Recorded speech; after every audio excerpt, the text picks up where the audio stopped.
medyo lahat na naka-eksena mo na, di ba? Yes, actually, every time na mag-work po ako, I look forward to work every day na talaga kasi friends ko silang lahat, especially I'm working with my best friends. Sino? Kyle, Oh. Cyril, si Jella, lahat sila kababata ko, si JK din. So nung nalaman ko to, Masaya. super, Bonus. talaga nag-look forward ako sa kanila kasi galing ako sa drag Q&Me na wala akong kilala or ka-close at all. Tapos yun yung first solo project ko din na talagang hindi ko sila close. Parang ngayon ko lang nakilala si JC. So, ngayon parang, may friends na ako sa set. Tapos super happy din yung sister ko for me kasi super gaan lang talaga. And, in terms of intimidation naman, actually, this was the first time sinabi ko I had a talk with my mom after reading the script week 1. Sabi ko kay mama, na-intimidate ako sa kambal ko. Sabi ni mama, wow, first time ko yan narinig sa'yo. Kasi hindi po talaga ako actually na-intimidate sa roles ko kasi more of na-excite lang ako. Wow, gusto ko to. But first time, natakot ako. Sabi ko lang, kaya ko ba to? Kasi usually kapag nabasa ko agad yung character ko, nagko-connect na ako agad sa kanila eh. Hindi ako nakakonect sa kambal ko talaga. Kinabahan ako. Sabi ko, lo, kaya ko ba to? Then nag-workshop kami and I had a session dun sa teacher namin ng characterization na. Tinatanong niya ako, ano sa tingin mo, bakit ito yung hugot ni Sky? Bakit ganito yung kay Luna? Habang pinag-uusapan namin, saka ko lang, as in nandun yung ideas ko, saka yung puso ko talaga gumaganon siya. Oh my God! Wala akong pinagkaiba sa kambal. Yung story din nila, in a way, story ko din pala. Habang sinasabi ko talaga, sabi ko, oo nga, yun din ako, oo nga. So, nawala na yung intimidation ko sa dalawa at mas ako to. Niyakap mo na yun. Niyakap ko siya buong buo with that session. Kaya thank you so much for that. So, meron din naman, and I'm very much intimidated by Cyril and si Jan. Wow. Yes. Nung ano pa lang, parang pre-post pa lang yung project sa akin na to. Syempre, yung first reaction ko was, yay, I'm gonna be working with my friends. But at the same time, Cyril Child and wonder. si Jan. Kasi, bata pa lang po ako, sila talaga ang iniidolo ko. At hanggang ngayon, iniidolo ko silang dalawa. Sila ang pinakamagaling na aktor sa generation na to. Wow. Madami nagsabi ako, but no, sila talaga, Wow. simula bata pa lang, hawak kamay pa lang, very intimidated na ako by them. And nawala ako dun eh, sa hawak kamay namin ko yun. Talagang ginanon ako, sinolo ako sa corner ni Ate Iza Calzado. Sabi niya, need to wake up, kinakain ka ng dalawa. Ever since that day, talagang, I was only 11 noon. But ever since that day, sabi ko, oh my God. Kasi syempre, alam naman natin lahat, sila talaga yung nauna eh. Si Santino, si Cyril, si ano eh. Si Madam, di ba? Madam Ana Manalas. Lumaki ako sila, pinapanood ko araw-araw at pangarap ko lang maging katulad nila. And never yun nawala. Kahit ang dami nagsasabi, eto na ako ngayon, sila pa rin ang idol ko forever. At I honor that intimidation kasi ginagawa ko siyang motivation sa kanilang dalawa. And at the same time, sila din ng friends ko, natignan ko lang maiiyak na ako. At naiintindihan yung hirap ko sa set. Kasi pares kami yung nakaabot sa days na babad na kami sa, sa ilaw. Tapos, alam mo yun, kaya hindi na kami tumangkad. Kaya kami magkakait kami tatlo eh. Totoo yan. Naabot na namin Nasa jeans nyo na lang yun. Diba? Huwag mo din naman isisi sa ilaw. So silang dalawa. So meron akong ganong intimidation with them. Talaga kapag kahit saan ako sila, kailangan ko itong picture. Kung saan itong batang to, nabalikan pa niya yung Hindi, kasi history, oh. kahit nawala sila pa rin sila. Oo. Nasa kanila pa rin yung puso nila na magaling silang aktor. My God, Cyril Ann Manabat, may famas yun. Lagi yung Na-sweep niya yung nakakalimutan ng awards mga tao. that Kaya year, oh. nagugulat ako dahil gulat na gulat sa kanya sa Dirty Linen. Eh siya na yan, Cyril yan, ano ba kayo? Actually, meron time na sinabi niya, nasa Dirty Linen ako, okay lang ba kung ano?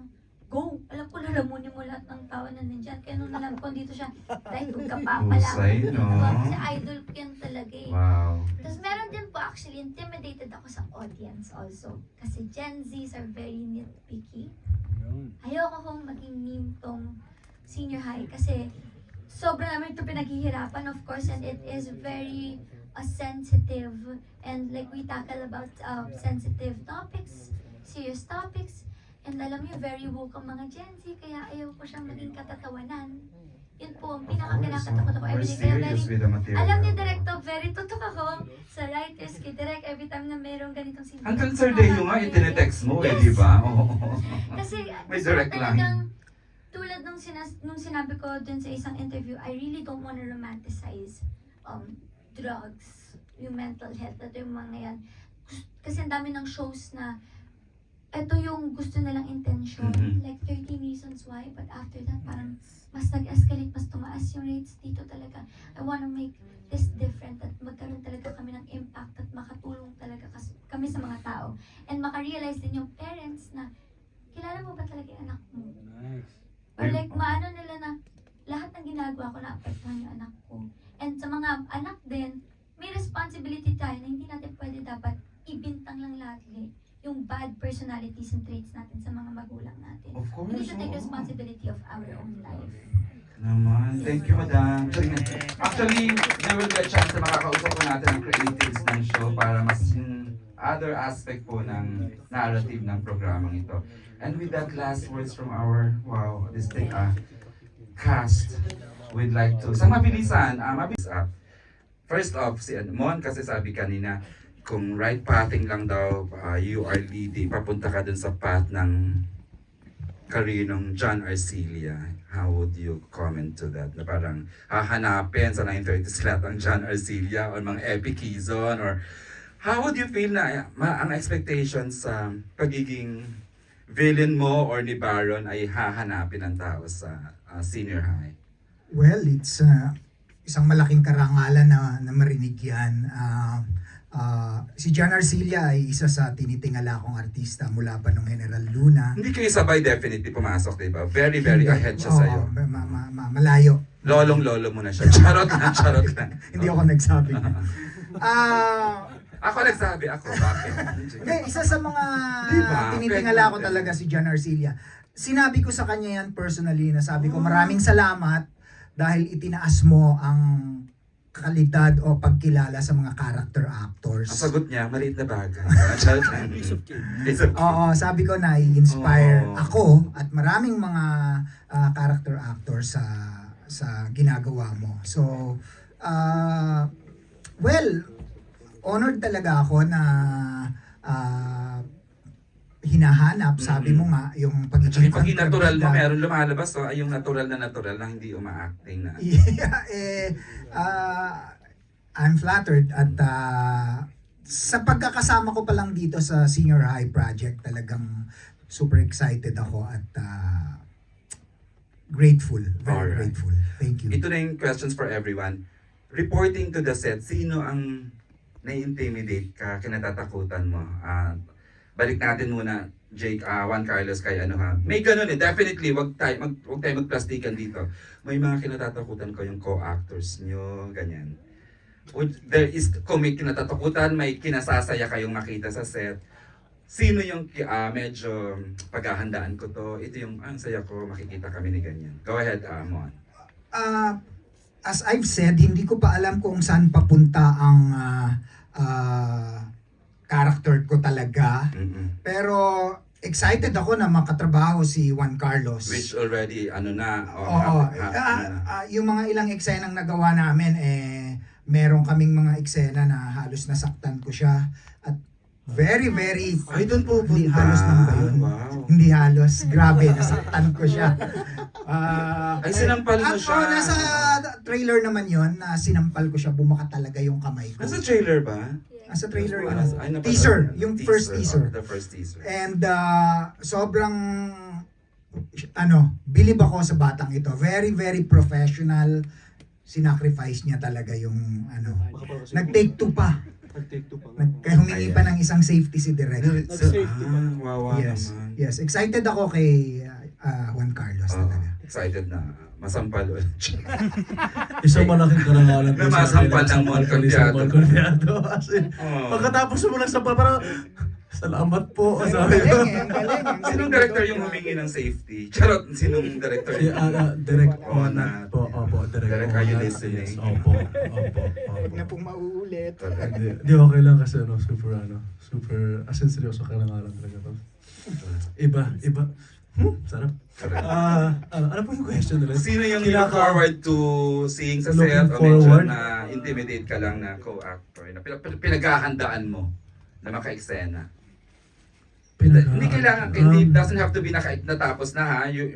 This could happen sa mga future episodes. Ganun. Ako personally po, pinaghahandaan kong maka-eksena si Kuya Baron. Oh.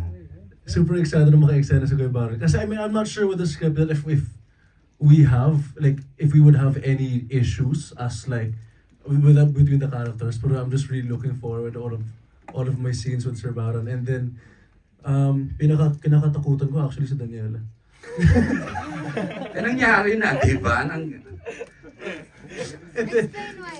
Hindi, inner joke lang. Inner joke. Wala, in-open up mo highway na yan. Speaking of, Wala lang kasi super funny lang din yan lagi. Inside joke lang namin lagi. Pero kaya nakatakutan ako, actually wala naman po. Wala namang nakakatakot. kasi pinakitaan ka na kabutihan kaya parang feeling mo hindi ka anuhin, lalamunin sa eksena. Wala, kasi honestly, everyone's really supportive. Like, everyone is really nice. Kasi like, walang halong showbiz. I mean, Ganyan din ang Dirty Linen, nagsisimula si Mas Angel Aquino. Bait-baitan lahat, di ba?